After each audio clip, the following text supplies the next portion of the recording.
Ano sabi rito sa ating susunod na balita?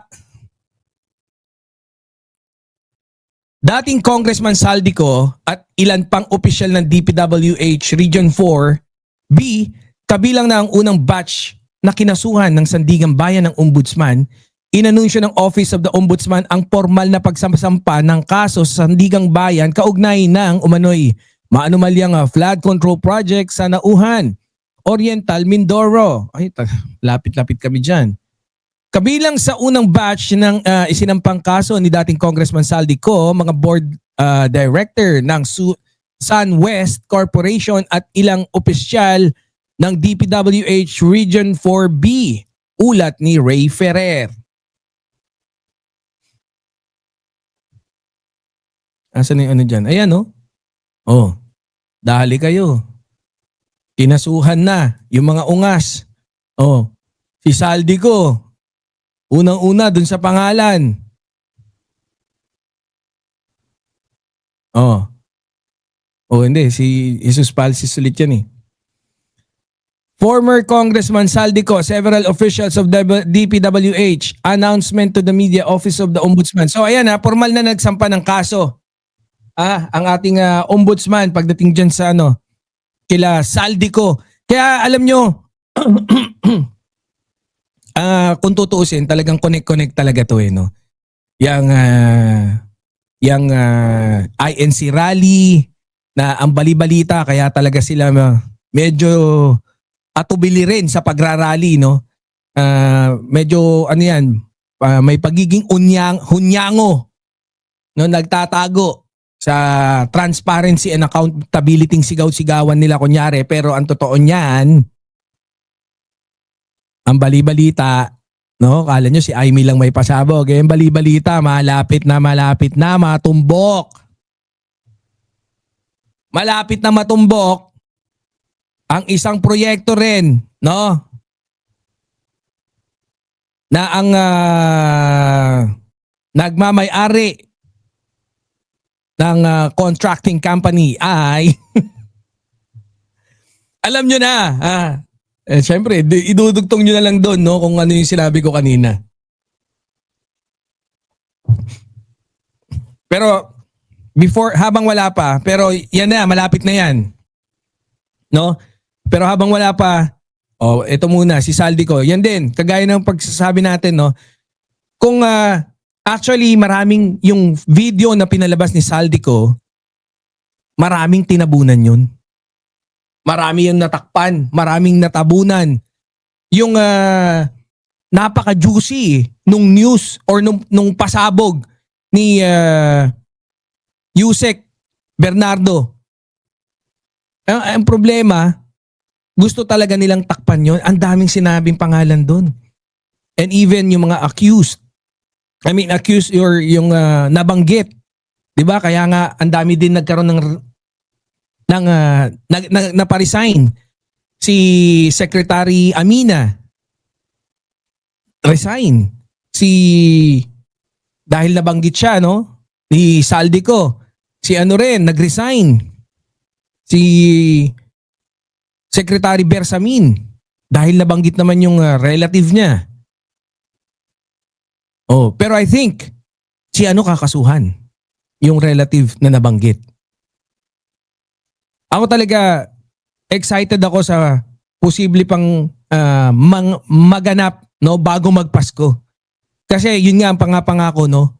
Marami na yan magpapasko na. And then of course nabanggit din si Saldico. I was pertaining to the interview that was conducted I think day before or 2 days before nung maglabas ng expose si Saldico nung first exposition niya or yung first video ni Saldico. Ang nangyari doon, nagsabi muna si PBBM, yeah, of course. Gusto talaga ni PBBM kasi marami nagsasabi, bakit hindi pa i-cancel yung passport para mahabol na? Bakit hindi pa ganto ganyan para mahabol na? Pero yun nga dapat secured. Sure ball tayo. Dun sa ating kilos, dun sa ating igagalaw, dapat siguraduhin natin na meron tayong mapapakulong natin. 'Di ba? Ngayon, yung passport, may procedure kasi. Kailangan masampahan ng kaso. Pag may kaso na, pwede nang sabihin na i-cancel yung ano. Hindi yung gusto mong ipa-cancel kagad, hindi naman ganun. Bakit daw? Si ano, napa-cancel kagad yung passport. Si Tebe, may kaso na nun. Nanteting oh. Kaya kayo, no, yung mga birador natin dyan ha, lagi nyo tatalinuhan. Huwag kayong mapapayag na magpauto sa mga upan. No?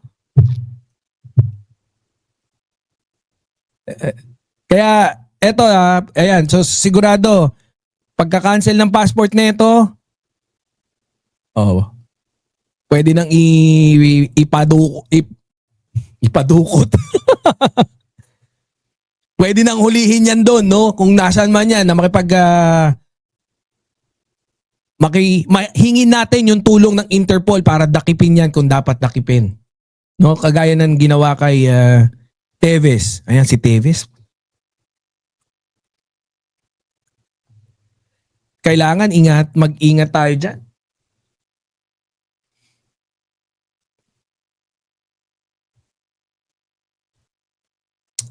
Kailangan mag-ingat tayo dyan sa mga taong ganyan. So, yan nga. Yan ang good news.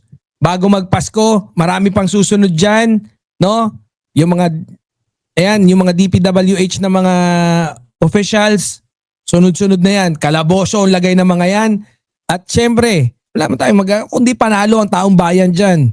Basta maipakulong, pag ang kaso, hindi ko, anyways, tanong natin kay Attorney Jesus Francis kung hindi ko kasi maalala. Ang alam ko yung plunder is, syempre, walang bail yun. Yung malversation, narinig ko kanina, parang wala ring bail. Pero yung plunder kasi, mas mahirap, medyo mahirap patunayan. No? Kaya, doon sila sa naglalaro. Doon mas gustong pumunta ni Ombudsman Boying sa side na kung saan merong yung malversation. Yan. So mas madali, no? Pero I have to confirm kung meron din ba siyang alam ko no bail din eh. Parang din yung pagkakabanggit tapos mas madaling patunayan. No, mas magiging mabilis yung procedure. So, 2 days lang daw kulong ka agad. Happy ba kayo nun? Pag 2 days, tas kulong agad, di ba? Punta na tayo dito sa susunod nating Ito, maganda to. Pag nag-iingay ng ganito si Attorney Claire, maganda to. Hindi ko lang alam, guys, pa sound check na lang kung meron bang salita si Attorney Claire. Pero syempre bago natin simulan yan, shoutout muna kay Boss Benji Uy ng Ceresa Force. Ayan.